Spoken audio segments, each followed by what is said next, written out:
right, and today in the studio, we have Holly Tucker. Go ahead and play for us. All right, y'all. Well, I am very excited about this song right here. I wrote it a little while ago with a couple of good buddies of mine, and I just really wanted a song that would sort of give me some inspiration for the hard times and remind me why I do what I do, and that beauty isn't really always found in the most expected places, and sometimes the most unlikely things can pop up in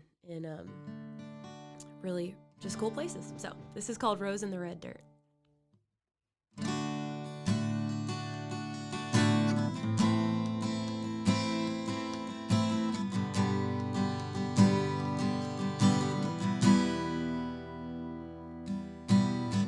Some days I'm out of place, but I've never been lost. I'm right where I wanna be, thorns and all. I can't just sit here and look pretty, like that's enough for me. I've always been a dreaming child, a streak of crimson growing wild, like a rose in the red dirt, a raindrop in the desert. I fight the fight with a smiling face, and every day amazing grace takes a soft heart and a thick skin, standing tall, steady, giving in when people say it'll never work. Oh, like a rose in the red dirt.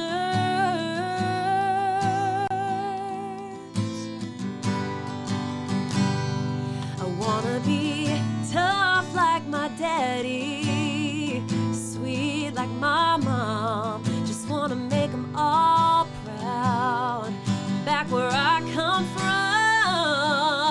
like a rose in the red dirt, a raindrop in the desert. I fight the fight with a smiling face, and every day amazing grace takes a soft heart and a thick skin, standing tall, steady, giving in when people say it'll never work. Oh, like a rose in the red dirt. Yeah.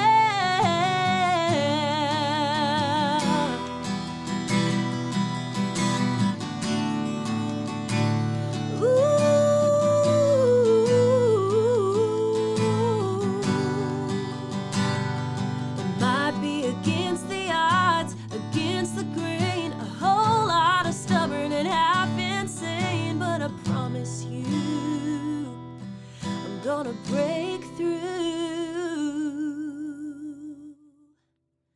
like a rose in the red dirt, a raindrop in the desert. I fight the fight with a smiling face, and every day amazing grace takes a soft heart and a thick skin, standing tall, steady, giving in when people say it'll never work.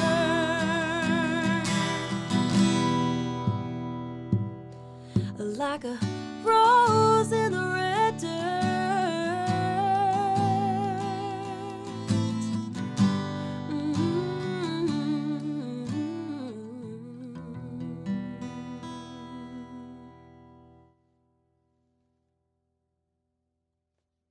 Wow, that was beautiful. Thank you.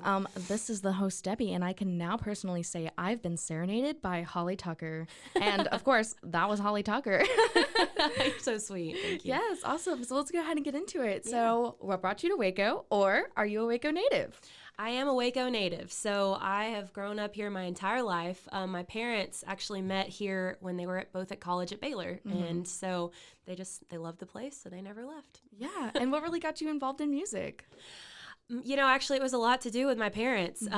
They, like I said, met back in college in Baylor, and my dad was in a singing group called Revised Edition. He was the lead singer, and he was looking for a person that could play piano and do background vocals, and so he found his way to my mom. Aw. And so then after college, they traveled together on the road for 6 years, and then decided to settle down and have a family, and they never stopped singing, though. They were always worshiping in a church somewhere, like leading worship, or they were singing at weddings or special events or anything like that. And so I got to watch my parents on stage growing up, and it made me really want to be like mom and dad. So I've been singing. I got on stage for the first time when I was 7 years old here in Waco, actually. Woo! And so it's just been music ever since. Wow, that's super amazing. And how did you get your start, like making it big?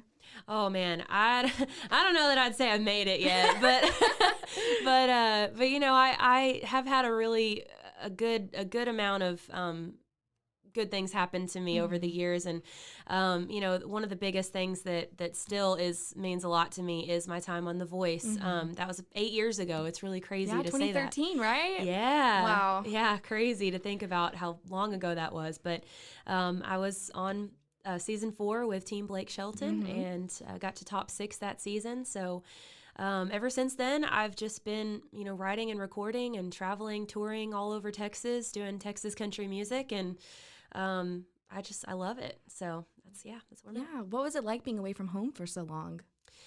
Well, I mean, on the show, I was gone for maybe like 6 months collectively. Okay. And then, I actually touring over Texas, I've been gone sporadically. Yeah. So I've never really left home. I've always been here in Waco, and I love that. It'll always be home for me. Yeah. And what was it like during the last year with the pandemic? How did that affect your touring or affect your music? It really brought it to a standstill, honestly. I know, some people were able to stay out there and do little things here and there, and so was I. I mean, I got to do some acoustic things, and especially a lot of Facebook Lives and Instagram Lives and stuff like that. But, as far as making an income, it really put a dent in that for me, and I'm only just now starting to book up again. So it's been hard on everybody. So I get it. Yeah. Yeah, and it's nice to get back in the swing of things as it's going on. And now you have some great events. I know you just did the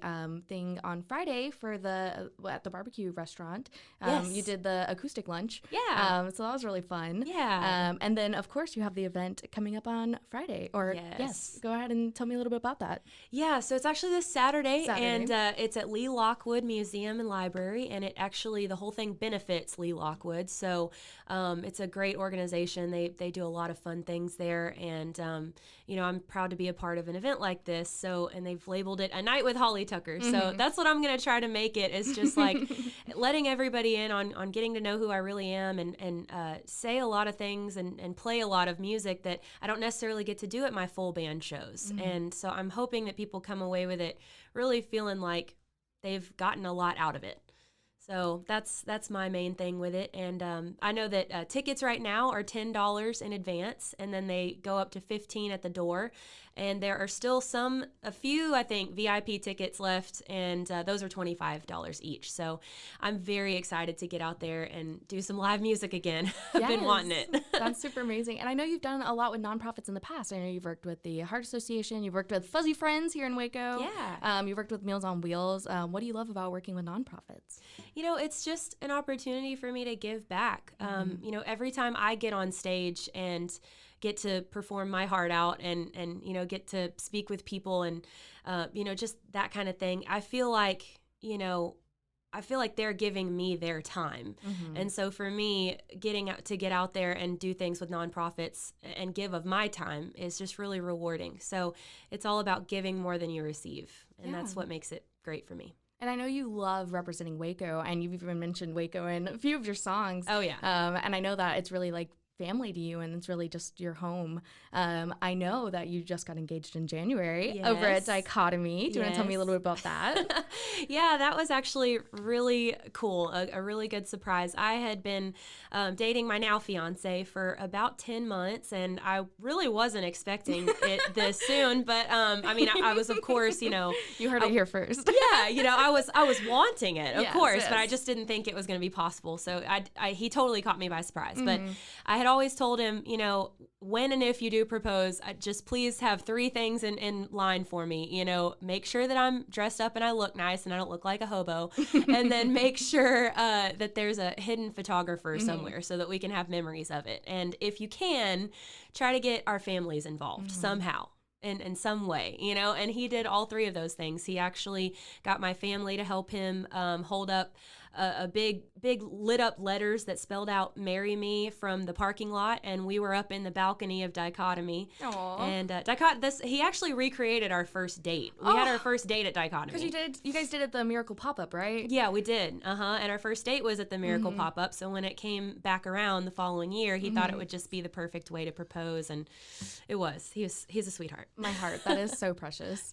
Yeah. And is there anything that specifically inspires you about Waco, or anything that you would love to share about Waco?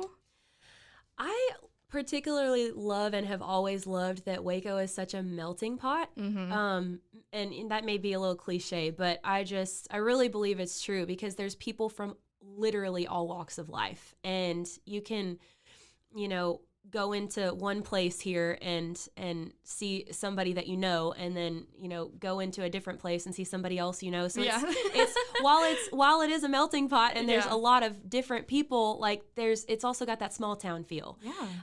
So that's kind of what inspires me about Waco, and why I've always loved it, is because you really get a feel for everything here and all types of people, and I just feel like it's a great way and place to live. Yeah, and especially the music industry is changing so much. How has Waco developed, at least, even since the past 8 years? How much has Waco developed? Yeah, Waco has always had a great music scene, and a variety of music scene, too. There's country, there's rock, there's hip-hop. Hip-hop, metal, Tejano, there's all of it, and lots of different venues to play as well, which is really cool. You can't say that in every city. So, it's definitely, even in the 8 years, there's been a lot of, like I said, new venues pop up, or expansions of venues, and just, I don't know, it's really cool to see that. Yeah, and what are some more things you would like to see happening in Waco? Maybe not even music related, but just in general. Girl, I want me a Container Store, okay? Yes! I'm obsessed. And no, I'm just kidding. No, but really, no, I do want that. But, I love the path that Waco is on. I love that we're getting new restaurants and new fun things to do, like Top Golf, and new people coming here all the time. It's crazy and great and wonderful, and I just love it. So I don't know that there's anything in specific that I besides the Container Store. Yes. But yeah, Pappadeaux's, that's another one. Ooh, what's Pappadeaux's? It's a seafood place. Ooh. And they have them in Dallas and Austin, but we have yet to have one in Waco. Sponsor us. Yes, absolutely. Please come to Waco. Yeah, so those kind of things. That's really cool. And is there anyone you want to shout out here in Waco? Oh my goodness. I mean, always want to shout out my family for sure. So mom and dad. Yeah. And Shane, my brother, he's out there. And then of course my fiance, Spencer. So it's just, thank you so much for giving me the opportunity to be here and do this. Is there anything else that you wanted to share today or tell Waco while you're here? A while back, you had mentioned that I had written a song about Waco, and I still actually play that live. I'm probably going to play that this Saturday night, so I'm very excited about that.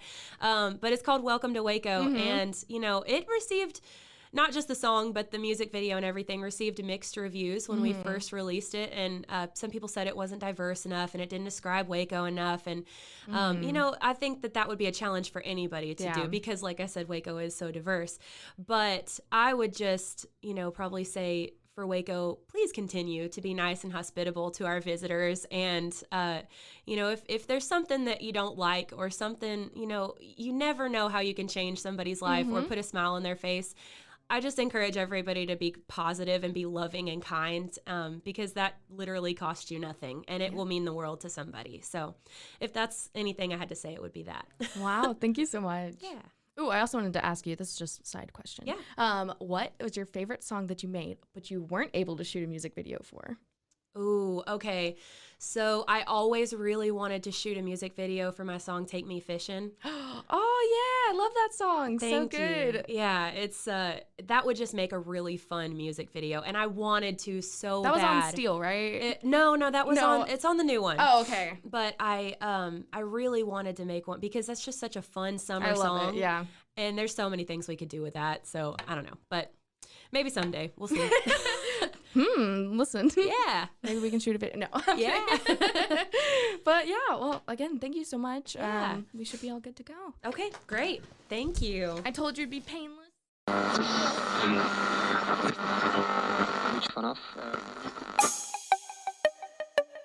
This has been a Rogue Media podcast.